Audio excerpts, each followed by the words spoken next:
the rise and fall of the Egyptian pharaohs. I have witnessed the sun rising over the Nile 1,000 times, and I would like to recall the moment when Egypt was yet in its youth. When you were standing in front of the Nile in the morning, did you ever feel the breath of eternity within you? Do you ever find yourself wondering what it would have been like to live during the age of gods when the words of a single man determined the fate of an entire empire? I will take you there, to the country where the sun was a deity, the desert was a kingdom, and the pharaoh was the bridge between heaven and earth. Allow me to take you there.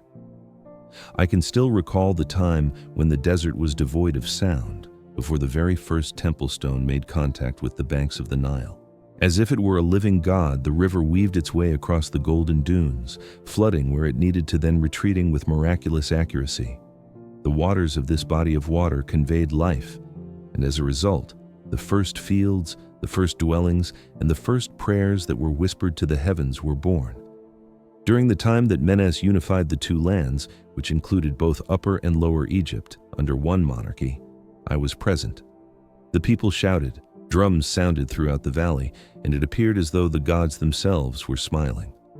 The pharaoh was more than just a ruler. He was the living Horus, the son of Ra, a creature that was split between the divine and the mortal realms. The sound of his heartbeat could be heard throughout Egypt. The globe started to get different as a result of his line. Cities sprang out of villages, and cities eventually became kingdoms. During my time in the temple, I witnessed the first hieroglyphs being etched onto the walls. These were tales of creation and kings engraved in stone so that they would never be forgotten.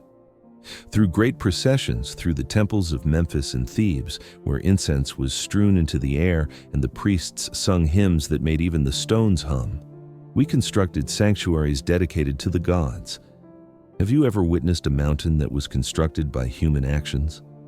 On the day when the first stone was placed in the pyramid, I was there.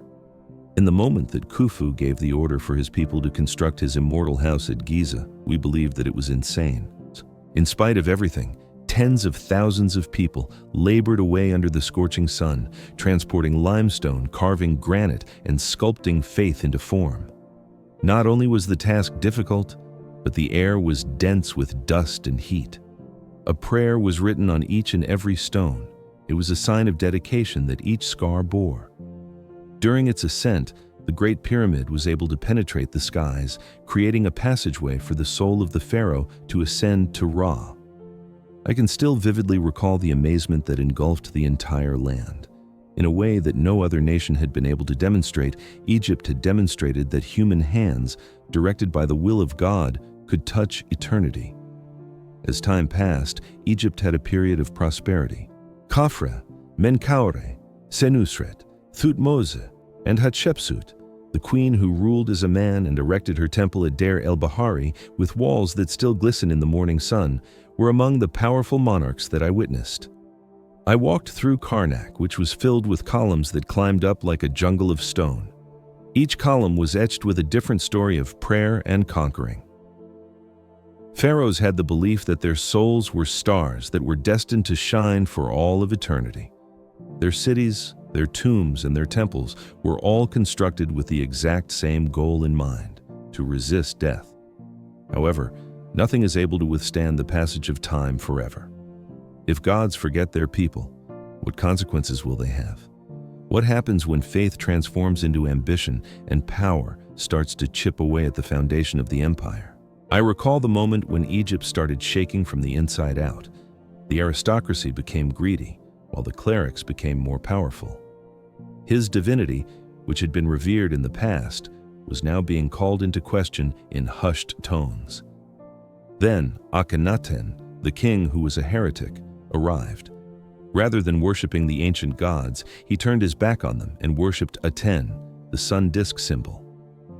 While I was standing in his new city, Akhetaten, I noticed that the temples did not have roofs, and the sunlight could be seen shining right upon the altars.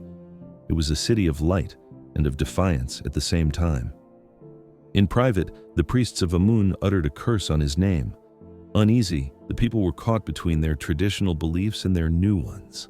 Following Akhenaten's passing, his city fell into a state of silence and was left to the sand. His son, Tutankhamun, was responsible for re-establishing the ancient gods, but his rule was short. He passed away at a young age, leaving behind irreplaceable artifacts that would lie dormant in the desert for 3,000 years. Next, Ramesses the Great, the warrior, the builder, and the immortal, appeared on the scene. The sun was shining brightly as I watched him bring his soldiers to Kadesh, his chariots blazing with fire. His conquests were inscribed into the walls of the temple, and his name was etched more deeply than that of anybody who had come before him. In front of Abu Simbel, where enormous sculptures of Ramesses look out across the desert, I was able to view faces that were so enormous that they appeared to have been carved by the gods themselves. His conviction was that his legacy will endure forever. Also, it did not happen for a while. Egypt was more prosperous, strong, and divine than it had ever been before. However, time bears patience. Should a god be able to outlive time? After the death of Ramesses, the kingdom started to fall apart. Following the depletion of the treasury and the failure of the Nile's floods, invaders, including Libyans, Nubians, and Assyrians, arrived. These crowns were passed from one person to the next. In the midst of the din of foreign languages, Egypt's golden voice became increasingly muffled. It was as if the ancient gods were trembling with fear when Alexander the Great marched through Memphis. These new customs and new rulers were brought by the Greeks. However, despite the fact that their blood was not Egyptian, the Ptolemies wore the crowns of the pharaohs. Nevertheless, during their rule, the region once again gained its luster. Temples blossomed, towns flourished, and artistic expression flourished. Cleopatra, the final queen of the Nile and the daughter of Isis during her mortal life, arrived at that moment. She had eyes that were as deadly as the cobra that was perched on her forehead. Her voice was as gentle as the rivers flowing, but as vicious as the river's floods, and she reigned with a combination of wisdom and seduction. As a means of defending Egypt against Rome's influence, she endeavored to maintain Egypt's glory. Nevertheless, not even her genius was enough to change the outcome. At the moment that she took her last breath next to the serpent's bite, the ancient heart of Egypt fractured. I am now walking among the ruins of Luxor, Karnak, and Giza, which were once bustling with music and prayer, but are now silent beneath the intense heat of the sun. The shifting sands obscure and reveal the memories of kings and gods as they move over the landscape. Despite this, Egypt is never fully over. There's no change in the flow of the Nile from when it first began. At dusk, the temples continue to shed a glow as if they were lit from within. The pharaohs continue to communicate with their subjects, whether it is through the use of hieroglyphs, stone, or the wind that blows over the desert. Are you familiar with it at all? Is it possible that the sound of a civilization that refused to die is the constant hum of eternity? As a result of this, I have witnessed the pharaohs ascend to grandeur and fall to silence. Even still, I'm aware of this fact. Even as I stand beneath the ceaseless sun, contingents fall apart. The kings are fading away. Now, Egypt. In perpetuity, Egypt thrives. Thanks for watching. Don't forget to like and subscribe to our YouTube channel.